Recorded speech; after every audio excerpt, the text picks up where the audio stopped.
இன்னைக்கு சுந்தரமூர்த்தி நாயனார் கதை சொல்ல போகிறேன். இன்னும் நிறைய இருக்குது, கடல் அளவுக்கு இருக்குது சுந்தரமூர்த்தி நாயனாரோட கதைகள்.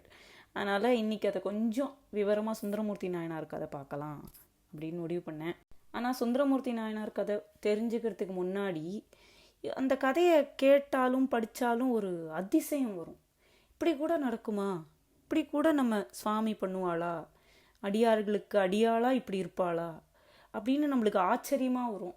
நம்ம கூட முடியாது, இதெல்லாம் நிஜமாக நடக்கிறதானா இல்லை யாராவது தூக்க கலக்கத்தில் எழுதின கதையா அப்படின்லாம் நம்மளுக்கு தோணும். நம்ம மனுஷ புத்திக்கு எதுலேயுமே சந்தேகப்படுற புத்தி ஜாஸ்தியாக இருக்கிறதுனால நம்மளால் உடனடியாக சட்டுன்னு நம்பிட முடியாது. ஸோ அப்போ இந்த கதை எங்கேருந்து நம்ம கிடைக்கிறது அப்படிங்கிறத போய் பார்த்தா அது எவ்வளோ ஆத்தென்டிக்குன்னு தெரிஞ்சதுன்னா சுந்தரமூர்த்தி நாயனாரோட கதை எப்படி அப்படின்னு நமக்கு மனசுக்கு புரியும். அதனால் முதல்ல இந்த கதையை நம்ம எதுலேருந்து தெரிஞ்சுக்கிறோன்னா பெருவாரியாக பெரிய புராணத்துலேருந்து தான் தெரிஞ்சுக்கிறோம். பெரிய புராணம்ங்கிறது என்ன, யார் எழுதினது, ஏன் எழுதினா, எப்போ எழுதினா அப்படின்னு பார்த்தா 12ஆம் நூற்றாண்டு 12th centuryயில் சேக்கிழார்னு ஒருத்தர் இந்த கதையை எழுதினார். அவர் அனபாய சோழன் 2ஆம் குலோத்துங்க சோழனுடைய முதன் மந்திரியாக இருந்தார். அவர் ஏன் எழுதினார் அப்படின்னு கேட்டால், அனபாய சோழன் என்ன பண்ணினா அவனோட ஆட்சி ரொம்ப அமைதியாக இருந்ததுன்னு சொல்கிறான். அனபாய சோழனுடைய காலத்தில் பெரிய வார் எதுவும் இல்லை, எல்லா கலைகள் எல்லாமே சிறப்பாக இருந்தது, எல்லாமே நல்லா இருந்தது. ஒரே ஒரு பிரச்சனை தான் நடந்தது. அது இந்த தில்லை சிதம்பரம் தில்லை கோயிலில் ஏதோ கோவிந்தராஜ சுவாமியோடைய சிலை ஏதோ பழுதுபட்டிருக்குன்னு மராமத்து பார்க்கறதுக்காக அதை எடுத்து நீக்கினா அதுலேருந்து வைஷ்ணவர்கள்லாம் ஒரே அமக்கலம் பண்ணி அங்கே ஒரு ரகளை நடந்தது. இவன் வீரசைவன் அப்படிங்கிறதுனால எங்களுடைய சுவாமியை நீங்கள் நீக்கிறள்னு சொல்லி ரகலை பண்ணி அவள் மாத்திரம்தான் ரகலை பண்ணியிருக்கா. வேற எந்த ஒரு சொல்லக்கூடிய நெகட்டிவான விஷயம் எதுவுமே இல்லை. அதை திரிச்சு ஒட்டக்கூத்தரோட பாட்டில் அவர் மென்ஷன் பண்ணியிருக்காரு, இந்த மாதிரி சுவாமியோட சிலை எடுத்ததுனால அமக்கலம் நடந்ததுன்னு. அதை திரிச்சு அவன் எடுத்துட்டான், அதை கடலில் போட்டுட்டான் அப்படின்லாம் ரொம்ப பில்டப் கொடுத்துட்டான். நியாயமாக அவனோட ஆட்சி ரொம்ப நன்னா நடந்திருக்கு, அதனால தான் ஜனங்கள் அமைதியாக இருந்திருக்கா, இல்லைன்னா அந்த மாதிரி வாழ முடியாதே. அப்போ அந்த ராஜா ஒரு கொடுங்கோல் ராஜாவாக இருந்ததுன்னா, வைஷ்ணவர்களை ஒரேடியாக எதிர்த்திருந்தான்னா, மற்ற கோயிலில் இருக்கிற விஷ்ணு சுவாமி எல்லாம் சிற்பங்களை எல்லாம் நீக்கி இருக்கணும், கடலில் போட்டுக்கணும். அந்த மாதிரிலாம் எதுவுமே செய்யலாமா, இது ஒன்று தான் பண்ணினான். சரி, அப்போ இவன் என்ன பண்ணினான், என்னத்தினால பெரிய புராணம் எழுத வேண்டி வந்ததுன்னு கேட்டால், இவன் எப்போ ஒரு ராஜாவுக்கு ஒரு எந்த பிரச்சனையும் இல்லையோ ஒரு ராஜ்யத்தில் அவன் ரிலாக்ஸ்டாக இருப்பான், அவனுக்கு ஒரு வேலையும் கிடையாது. அப்போ அவன் என்ன செய்வான், என்ன பண்ணுறது, எதுலையாவது தன்னை என்கேஜ் பண்ணிக்கணும். அவனுக்கு இந்த பாட்டு எழுதுறது, கவிதை எழுதுறது, கேட்கறது, தமிழ் பாட்டுகள்லாம் பயங்கர இஷ்டம் ஜாஸ்தி. அவன் அந்த மாதிரி இருந்துட்டு இருக்கிறது ஐம்பெரும் காப்பியங்கள்னு தமிழில் சொல்லுவான். சிலப்பதிகாரம், மணிமேகலை, சீவக சிந்தாமணி, வளையாபதி, குண்டலகேசி, இந்த 5 காப்பியங்கள் ஐம்பெரும் காப்பியம்னு ரொம்ப பெருமையாக எல்லாரும் சொல்லுவாள். பெருங்காப்பியம்னு எதை சொல்லுவான்னு கேட்டால், அதில் எது ஒரு புஸ்தகத்தில் அறம், பொருள், இன்பம், வீடு, தர்மத்தை பற்றி சொல்லணும், அர்த்தசாஸ்திரம், மெட்டீரியல் வேர்ல்டை பற்றி சொல்லணும், இன்பம் சந்தோஷங்கள், புலன்களால் அடையக்கூடிய எல்லா சந்தோஷங்களை பற்றியும் சொல்லணும், வீடு பேரு மோட்சத்தை பற்றியும் சொல்லணும், இதெல்லாமும் இருக்கணும். குறிஞ்சி, முல்லை, மருதல், நெய்தம், பாலைன்னு எல்லா விதமான லேண்டை பற்றி சொல்லணும். இப்படி எல்லாம் இருந்ததுன்னா அது ஒரு பெருங்காப்பியம். இந்த பெருங்காப்பியங்கள் பெரும்பாலும் 3 பெருங்காப்பியம் சமணர்களால் எழுதப்பட்டது, 2 பெருங்காப்பியம் பௌத்தர்களால் எழுதப்பட்டது. இது எல்லாமே சமணமும் பௌத்தமும் சார்ந்திருக்கிற காப்பியங்கள். சிலப்பதிகாரம் எழுதினது இளங்கோவடிகள். பட் அவர் சமண சமயத்தை சேர்ந்தவராக இருந்தாலும் அவர் எழுதின அந்த ஒரு காப்பியத்தில் மட்டும் நம்மளுடைய துர்கை, நம்மளுடைய பெருமாள் எல்லாரையும் பற்றி பெருமையாக ரொம்ப ஜெனரஸாக எழுதியிருக்கார். அதனால் அவருடைய காப்பியம் பக்ஷபாதமாலாம் இல்லை, அது நன்னா எழுதியிருக்கார். இந்த ராஜா என்ன பண்ணுறான், இவனோட ஃப்ரீ டைமில் உட்காந்து சீவக சிந்தாமணி படிக்க ஆரம்பித்தான். சீவக சிந்தாமணிங்கிறது மணல் நூல்னே சொல்லுவாள். அதாவது அந்த ராஜா திருப்பி திருப்பி திருப்பி திருப்பி ஒரு 8 கல்யாணம் பண்ணிடுவான். ரொம்ப இன்ப நுகர்ச்சி ஜாஸ்தி இருக்கிற ஒரு புஸ்தகம் அது. ரொம்ப கல்யாணம், லவ்வு, இதை பற்றியெல்லாம் இருக்கிறது. அவன் கடைசியில் எப்படி ராஜா வாரான், அவன் எப்படி கடைசியில் எல்லாத்தையும் திறந்துட்டு சமண சமயத்தில் அவன் ஜெயினிசம் ஜெயின் ஆள் எழுதின புஸ்தகம், திருத்தக்க தேவர்னு ஒருத்தர் எழுதின புஸ்தகம். அதில் அவன் எப்படி ஜெயினிசத்தில் போய் பெரிய இதாகிறான், மோட்சத்துக்கு அடையிறான். இதுதான் அந்த கதை. இந்த கதையை இவர் ராஜா படிக்கிறது ஜென்ரலாக யாருக்கும் பிடிக்கல. ரெண்டாவது மெயினாக அந்த முதன் மந்திரிக்கு அது பிடிக்கல, சேக்கிழார் பெருமானுக்கு பிடிக்கல. என்னடா இந்த ராஜா இப்படி இருக்கானே அப்படின்னு சொல்லி அவருக்கு ரொம்ப வருத்தம். அவன் சரி கொஞ்ச நாளைக்கு பார்த்தார், அவன் நிறுத்துற மாதிரி தெரியல. அதனால் நேராக போய், மந்திரியோடைய வேலை என்ன, ராஜா தப்பு செய்யும்போது கரெக்டாக சுட்டி காட்டணும். ஆனால் யூஸ்வலி இந்த ராஜாக்கள்லாம் வந்து தன்னை சுற்றி எஸ்மென்னாக வச்சுட்டு இருப்பா. எது சொன்னாலும் ஆமா சாமி ஆமா சாமின்னு சொல்லிட்டு இருக்கணும். தன்னுடைய அதிகாரம் அப்படியே தூள் பறக்கணும்னு நினைப்பா. அந்த மாதிரி இருக்கிற ராஜாவை, கொடுங்கோல் ராஜாவாக இருந்ததுன்னா யாராலையும் சொல்ல முடியாது. பட் என்ன மாதிரி சுச்சுவேஷனாக இருந்தாலும் ஒரு ராஜா தப்பு வழியில் போகிறான்னா அதை திருப்பி கொண்டு வர வேண்டியது மந்திரியோடைய முக்கியமான கடமை. அதனால் இவர் பார்த்தார் நம்ம சேக்கிழார், என்னடா இவன் படிக்கிறது தான் படிக்கிறான், நல்ல புஸ்தகமாக படித்தா, சுவாமி புஸ்தகமாக படித்தா தேவலை, இப்படி ஒரே இன்ப நுகர்ச்சி இருக்கிற ஒரு புஸ்தகம், அதுவும் சமண சமயத்தை சேர்ந்தது. ராஜா எந்த வழியில் போகிறானோ அந்த வழியில் தான் மக்கள் போவா, யதா ராஜா ததா பிரஜா. அப்போ இந்த மாதிரி ராஜா வந்து ஜெயினிசத்தை தழுவுற புஸ்தகம் படிக்கிறான்னா அந்த இதெல்லாம் தான் என்கரேஜ் ஆகும். இவனும் என்னைக்கு நாளைக்கு கன்வெர்ட் ஆயிட்டான்னா என்ன பண்ணுறது? அப்போ நம்ம சுவாமியெல்லாம் யாரை ஆராதனை பண்ணுவா, நம்மளோட தர்மமே வீணாக போயிடும். இப்படி பல கவலைகள் வந்து மந்திரிக்கு வந்து மண்டையை குடஞ்சுது. சரி, அப்போ என்ன பண்ணார், நேராக போய் நம்ம தர்மத்தை காப்பாற்றணும், நம்ம தர்மத்தை காப்பாற்றினாதான் இந்த நாட்டை காப்பாற்ற முடியும். இப்போ நம்ம திருஞான சம்பந்த சுவாமிகள் என்ன சொல்கிறா, வாழ்க அந்தனர் வானவர் ஆனிடம் வீழ்க தன்புணல் வேந்தனும் ஓங்குக ஆழ்க தீயவையெல்லாம் அரண் நாமமே சூழ்க வையகமும் துயர் தீர்கவே. பிராமணா நன்னா இருக்கட்டும், பசுக்கள் நன்னா இருக்கட்டும், தேவர்கள் நன்னா இருக்கட்டும், எல்லாரும் இப்படி இவாலாம் நன்னா இருந்தான்னா மழையும் பெய்யும், ராஜா நன்னா இருப்பான், ஊரு சுபிக்ஷமாக இருக்கும், எல்லா இடத்துலையும் அரண் நாமமே சூழணும், சிவ சிவ சிவ சிவன் எல்லா இடத்துலையும் சொல்லணும். இப்படி இருந்தால் வையகம் துயர் தீர்ந்து நன்னா இருக்கும், ஊரே நன்னா இருக்கும். அப்போது இந்த மாதிரி ராஜா எப்போ இந்த மாதிரி போகிறானோ இது நாட்டுக்கு நல்லதில்லை அப்படின்னு மந்திரி முடிவு பண்ணி ராஜா கிட்ட பேசுறதுக்கு போகிறார். ராஜா கிட்ட போய் முதல்ல சொல்கிறார், நீ பண்ணுறது சரியில்லை, இதை நிறுத்து அப்படின்னு சொல்கிறார். ராஜா வந்து நான் என்ன பண்ணேன் அப்படின்னு கேட்குறான்.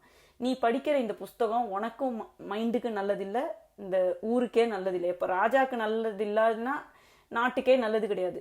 இந்த மாதிரி ஒரு ஒரு இன்ப நுகர்ச்சி உள்ள புஸ்தகத்தை படித்தேன்னா உனக்கு ஒரு எப்பவுமே ஒரு பதட்டமாக இருப்ப, உனக்கு ஒரு அமைதி இருக்காது. இப்போ இந்த சுவாமியை வேண்டிக்கிறதுங்கிறது மற்றவாளுக்கு சுவாமிக்கு நல்லது பண்ணுறதுக்காக இல்லை, நமக்கு நாமே நல்லது பண்ணிக்கிறதுக்கு, நம்மளை அமைதிப்படுத்தி நம்மளை தீர்க்கமாக சிந்தனை பண்ண வச்சு நம்மளை நல்லபடியாக வாழ வைக்கிறதுக்கு தான் சுவாமியை வேண்டிக்கிறது. அதனால் நீ சுவாமியை, நீ இந்த நாட்டை காப்பாற்ற வேண்டிய பெரிய பொறுப்புள்ள ஆள், நீ சுவாமி புஸ்தகங்களை படிக்காமல் இந்த மாதிரி புஸ்தகத்தை எல்லாம் படிச்சிருந்தேன்னா இது எப்படி நல்லது அப்படின்னு சொல்லி இவர் திட்டுறார். இதே இல்லை, எவ்வளோ அடியாள்கள் இருந்திருக்கா நம்மளோட நாட்டில், எவ்வளோ அதிசயங்களை சுவாமி அவளுக்கு பண்ணியிருக்கா, அதையெல்லாம் படித்து தெரிஞ்சுக்கோ, எவ்வளோ அனுகிரகம் நடந்திருக்கு நம்ம ஊரில், அதையெல்லாம் நீ தெரிஞ்சுக்காம இதை போய் படிக்கிறியே அப்படின்னு கண்டிக்கிறார். இதை கேட்டவுடனே ராஜாக்கு அதில் இருக்கிற நியாயம் புரியுறது, கண்ணு திறக்கிறது. அப்போ என்ன சொல்கிறான், ஓ அப்படியா, நிறைய அடியாள்கள் இருந்திருக்காளா, யாரெல்லாம் சுவாமி, யாரெல்லாம் இருந்திருக்கா மந்திரி அப்படின்னு கேட்குறான். அப்போ வந்து நிறைய பேர் இருந்திருக்காளே, நம்மளுடைய பெரிய பெரிய நால்வர் இருந்திருக்கா, நம்மளுடைய நாயன்மார் இருந்திருக்கா, எல்லாரும் பெரிய ஆளுகள்லாம் இருந்திருக்கா அப்படின்னு சொல்கிறான். அப்போ அவள் கதைகள்லாம் சொல்லுங்க பார்க்கலாம் அப்படின்னு சொல்கிறான். அந்த மாதிரி உனக்கு சொல்லணும்னா நான் சொன்னேன்னா அத்தனை நன்னா இருக்காது, ஏன்னா எனக்கு அத்தனை தெரியாது, நீ கேட்டு நல்ல படித்து ஞானம் உள்ளவா யாரையாவது நான் அரேஞ்ச் பண்ணுறேன், அவள் வந்து உனக்கு சொல்லி தரட்டும் அப்படின்னு சொல்கிறார். இல்லை இல்லை, நான் யாரையும் நம்ப மாட்டேன், நீங்கள் தான் உள்ளது உள்ளபடி நியாயமாக உண்மையை பேசக்கூடிய ஆள், நீங்கள் சொன்னேன்னா அது எனக்கு மனசுக்கு கண்டிப்பாக நன்னா பதியும், அதனால் நீங்கள் தான் சொல்லணும் அப்படின்னு ராஜா சொல்கிறான். ஐயோ நீ கேட்குறது ரொம்ப பெரிய விஷயம், நான் ஏதாவது அபச்சாரமாக சொல்லக்கூடாது, முதல்ல நான் தெரிஞ்சுக்கணும், அப்புறமா தான் உனக்கு சொல்லி கொடுக்கணும், இப்போ நீ இப்படி சொல்கிறதுனால நான் இதை யோஜனை பண்ணுறேன்னு சொல்லிட்டு போகிறார். அதுக்கப்புறம் யோஜனை பண்ணிட்டு வந்து ராஜா கிட்ட சொல்கிறார், இங்கே பாரு, நீ சொல்கிற விஷயம் ரொம்ப பெரிய பொறுப்பு, அது என்னால் முடியுமான்னு கூட எனக்கு தெரியல, அப்போ நான் முடியணும்னா இதுக்கு வேணுங்கிற சுவாமி அனுகிரகமும் என்னுடைய புத்தியில் வந்து சுவாமி எனக்கு எப்படி சொல்லணும் அப்படின்னு சொல்லி கொடுத்தாதான் என்னால் முடியும். நீ கேட்குற காரியம் ரொம்ப பெரிய காரியம், இதை நான் பண்ணணும்னா முதல்ல உன்கிட்ட எனக்கு ஒரு ஒத்தாசை வேணும் அப்படின்னு கேட்குறாரு. அப்போ என்ன ஒத்தாசை வேணும், என்ன வேணும் உடனே சொல்லுங்க. உங்களுக்கு ஆள் பலம் வேணுமா, பொண்ணு வேணுமா, என்ன வேணும் சொல்லுங்க. உங்கள்கிட்ட இல்லாததா, உங்கள் டிஸ்போசலில் தான் இருக்குது எல்லாமே, நீங்கள் பண்ணுங்கோ, என்ன செஞ்சாலும் சரிதான், நீங்கள் தான் இந்த நாட்டுக்கே முதன் மந்திரின்னு சொல்லி ராஜா சொல்கிறான். அப்போது சேக்கிழார் சொல்கிறார், அதுதான் பிரச்சனை. நான் முதன் மந்திரியாக இருந்தேன்னா நான் நாட்டை கவனிப்பேனா, நாட்டு மக்களுடைய கஷ்டங்கள் பிரச்சனைகள் இதையெல்லாம் ஊர்ந்து கவனித்து அதையெல்லாம் சரி பண்ண பார்ப்பேனா, இல்லை இதில் கான்சென்ட்ரேட் பண்ணி இந்த சுவாமி அடியார்களை பற்றின விஷயங்களை எடுத்து சொல்கிறதுக்கு ட்ரை பண்ணுவேன். நான் என்ன தான் செய்ய முடியும், ரெண்டுத்தையும்லாம் என்னால் செய்ய முடியாது.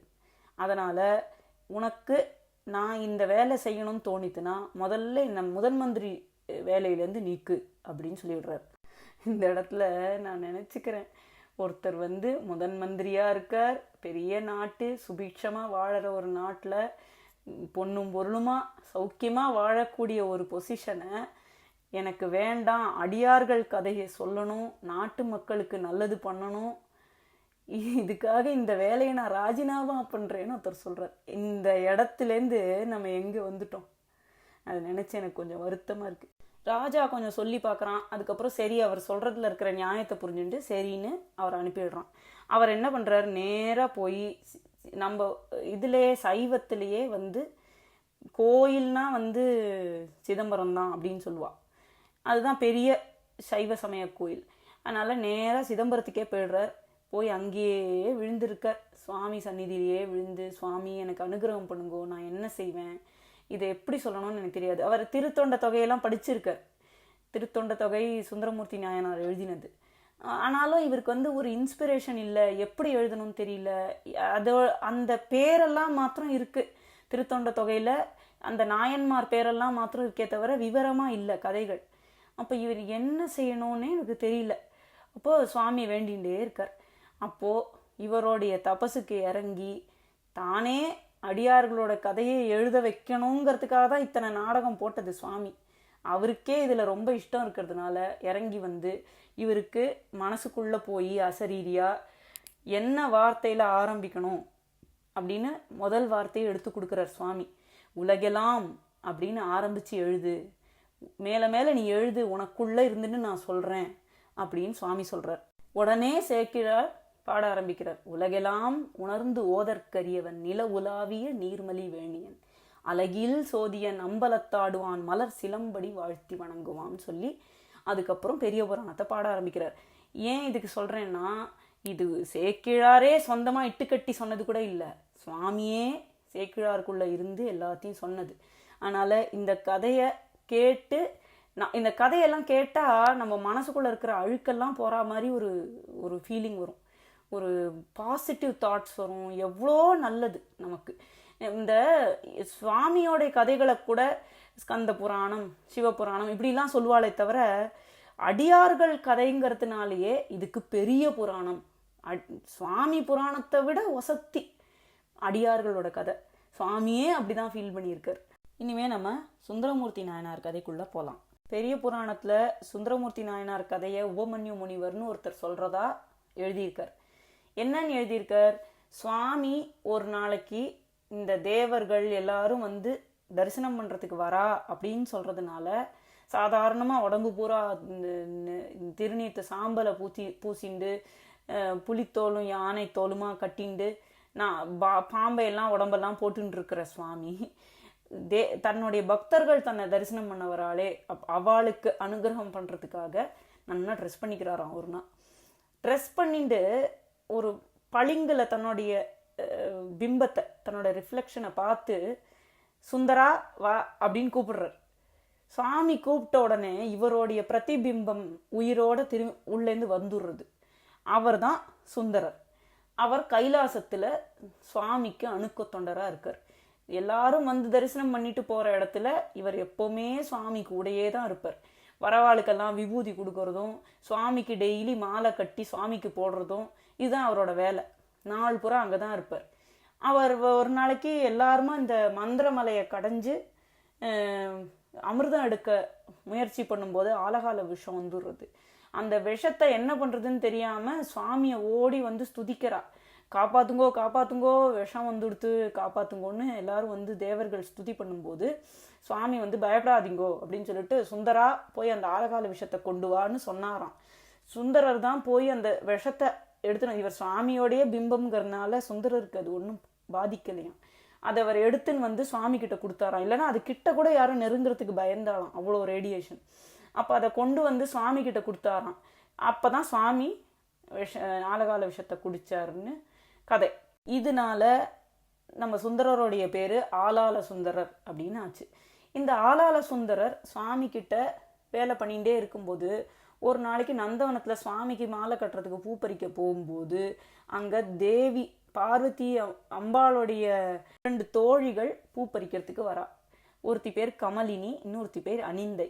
இவா 2 பேரும் பூ பறிக்க வரும்போது அவளை பார்த்து ஒரு செகண்ட் இவர் மனசுல லேசாக ஒரு சஞ்சலம் வருது.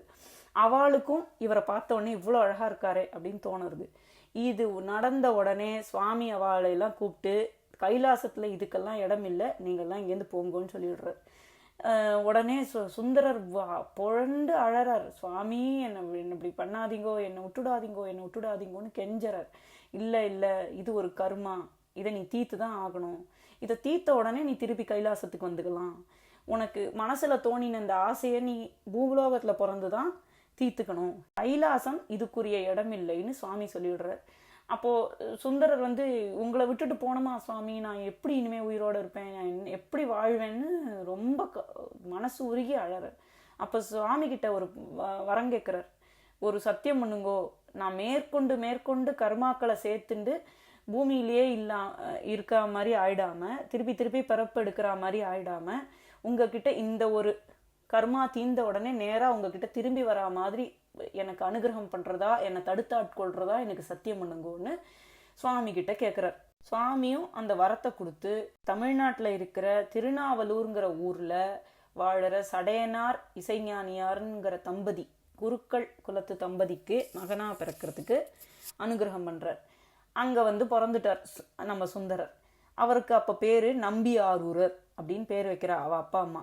சுந்தரர் சின்ன குழந்தையா இருக்கும்போது ரோட்ல இறங்கி விளையாடின்னு இருக்கும்போது அந்த ஊர் ராஜா ஊர்வலமாக வரார். அந்த ராஜா இந்த குழந்தைய பார்த்தா என்ன அழகு, என்ன தேஜஸ், இப்படி ஒரு குழந்தை உண்டான்னு அதிசயப்பட்டு போயிடுறார். அந்த ராஜாவோட பேரு நரசிங்க முனையரையர். அவர் நேராக சடையனாரோட ஆற்றுக்கு போய், உங்கள் பிள்ளைய நான் பார்த்தேன், இது உங்கள் பிள்ளை தானா, இவ்வளோ அழகான இவ்வளோ தேஜஸ்வியான குழந்தையா உங்களுக்கு, இந்த குழந்தைய எனக்கு பிள்ளையா தரக்கூடாதா, நான் இந்த குழந்தைய தத்தெடுத்து வளர்க்க ஆசைப்படுறேன், தயவு செஞ்சு கொடுங்கோ, உங்கள் முறைப்படி இந்த குழந்தைய நம்ம வளர்க்கலாம், ஆனால் எங்காத்துல என் பிள்ளையா வளரட்டும்னு கெஞ்சி கேட்குறார். ராஜாவே கேட்டால் என்ன சொல்கிறது, வேறு வழி இல்லை, சரின்னு அவள் அப்பா அம்மா சம்மதிக்கிறா. ஒரு குருக்கள் குலத்தில் பிறந்த குழந்தைக்கு என்னென்ன இதெல்லாம் பூணல் போட்டு என்னெல்லாம் பண்ணணுமோ எல்லாமும் நடக்கிறது. அப்படி எல்லாமும் நடந்து ராஜா ஆத்து குழந்தையாகவும் அந்த சுந்தரர் வளர்றார். இப்போ சுந்தரருக்கு 16 வயசு ஆறுது. சில இடங்களில் 16ன்னு போட்டிருக்கு, சில இடங்களில் 12ன்னு போட்டிருக்கு. எந்த வயசுன்னு தெரியல. அந்த வயசில் அவருக்கு இளம் டீனேஜில் அவருக்கு கல்யாணம் பண்ணுறதுக்கு முடிவு பண்ணுறா அவள் அப்பா அம்மா, ராஜா எல்லாருமா சேர்ந்து.